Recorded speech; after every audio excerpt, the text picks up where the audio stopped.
السلام علیکم ورحمۃ اللہ وبرکاتہ۔ الحمد للہ رب العالمین والصلاة والسلام علی سید الانبیاء والمرسلین نبینا محمد وعلی آلہ وصحبہ ومن سن بسنتہ واہتدی بہدیہ الی یوم الدین، اما بعد۔ مسجد میں تشریف فرما علماء کرام،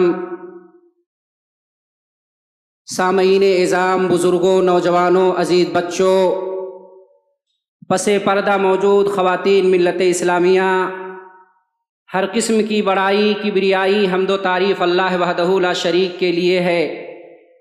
بعدہ کروڑوں درود و سلام کے پھول نشاور ہوں اللہ کے تمام نبیوں اور رسولوں پر، خصوصاً آخری نبی جناب محمد رسول اللہ صلی اللہ علیہ وسلم کی ذات عالیہ پر، جنہیں اللہ رب العالمین نے ہمارے لیے قدوہ، رہبر اور نمونہ بنا کر کے بھیجا۔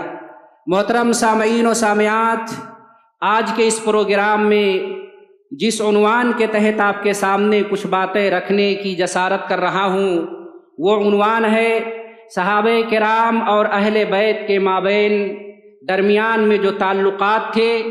مختصر وقت میں، محدود وقت میں انشاءاللہ میں اپنی بات کو رکھنے کی کوشش کر رہا ہوں۔ اللہ رب العالمین سے دعا ہے کہ اللہ رب العالمین ہمیں کہنے اور سننے سے کہیں زیادہ عمل کرنے کی توفیق عنایت فرمائے۔ محترم سامعین و ناظرین، آج ہم جس دور سے گزر رہے ہیں، اس دور میں صحابہ کرام کی ذوات عالیہ پر طعن و تشنیع کے نشتر اور سب و شتم کی تیروں کی بارش ہو رہی ہے۔ صحابہ کرام کی عدالتوں کو پر ڈاکے ڈالے جا رہے ہیں، صحابہ کرام کی ثقافت کو مجروح کیا جا رہا ہے، اور لوگوں کے درمیان یہ بیان کرنے کی کوشش کی جا رہی ہے کہ صحابہ کرام اور اہل بیت کے آپسی تعلقات ٹھیک ٹھاک نہیں تھے۔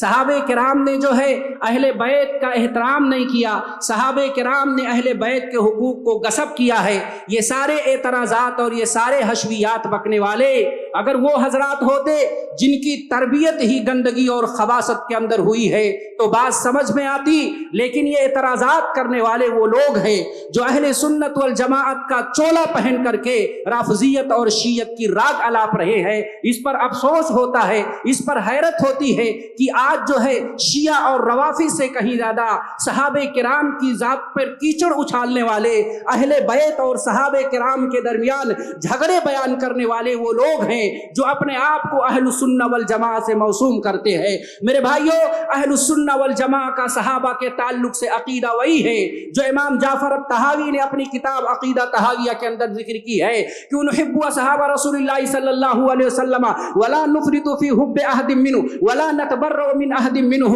نبغضهم من يبغضهم وبغیر الخیر یذکرهم ولا نذکرهم الا بالخیر حبهم دین و ایمان و احسان وبغضهم کفر و نفاق و طغیان۔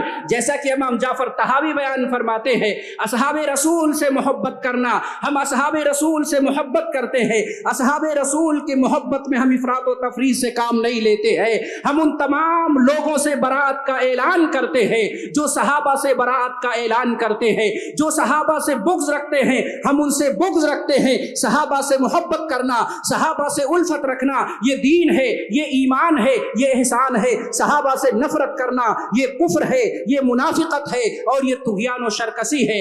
اہل السنہ والجماعت کا یہ بھی عقیدہ ہے کہ جس طرح وہ صحابہ کرام سے محبت کرتے ہیں ایسے ہی اہل بیت سے بھی محبت کا دم بھرتے ہیں، اہل بیت سے بھی وفاداری کا ثبوت دیتے ہیں۔ جیسا کہ مسلم شریف کی بڑی واضح اور مشہور روایت ہے، جیسا کہ روایت ہے کہ ان یزید بن حیان انہ قال انطلقت انا وحسین بن الصبر وعمر بن مسلم الى زید بن ارقم فلما جلسنا الیہ قال له حسین لقد لقیت یا زید خیرا کثیرا رأیت رسول اللہ صلی اللہ علیہ وسلم وسمعت حدیثہ وغزوت معه وصلیت خلفه لقد لقیت یا زید خیرا کثیرا حدثنا یا زید ما سمعت من رسول اللہ صلی اللہ علیہ وسلم قال یا ابن اخی یا ابن اخی یا ابن اخی واللہ لقد کبر سنی وقدم عہدی ونسيت بعد الذي أي من رسول الله صلى الله عليه وسلم فما حدثتكم فاقبلوا وما لا فلا تكلفونيه. ثم قال قام رسول الله صلى الله عليه وسلم فينا خطيبا بما يدعى خما بين مكة والمدينة فحمد الله وأثنى عليه وذكر ثم قال ألا أيها الناس إنما أنا بشر يوشك أن يأتي رسول ربي فأجيب وأنا تارك فيكم ثقلين اولهما کتاب اللہ فخذوا به وتمسكوا به. ثم قال واهل بيتي فقال له حسين من اهل بيته اليس نساؤه من اهل بيته؟ قال نساؤه من اهل بيته ولكن اهل بيته من حرم الصدقه بعده. قال ومن هم؟ قال هم آل علي وآل عقيل وآل جعفر وآل عباس. قال كل هؤلاء حرم الصدقه. قال نعم او كما قال النبي صلی اللہ علیہ وسلم اخرجہ مسلم فی فضائل اصحاب النبی صلی اللہ علیہ وسلم. محترم سامعین، حضرت یزید ابن حیان بیان فرماتے ہیں کہ میں اپنے چند ساتھیوں کے ساتھ، جس میں یزید ابن حیان بھی ہیں، حضرت حسین بھی ہیں اور عمر ابن مسلم ہیں، صحابی رسول زید ابن ارقم کے پاس آتے ہیں اور کہتے ہیں کہ آپ کے کشکول میں خیر کثیر ہے، آپ نے نبی کو اپنی آنکھ سے دیکھا ہے، آپ نے نبی کی حدیثوں کو سنا ہے، آپ نے نبی کے ساتھ غزوہ کیا ہے، آپ نے جو ہے نبی کے پاچھے نماز پڑھی ہے، آپ کے کشکول میں خیر کثیر ہے، کچھ ہمیں بھی سنا دیجئے.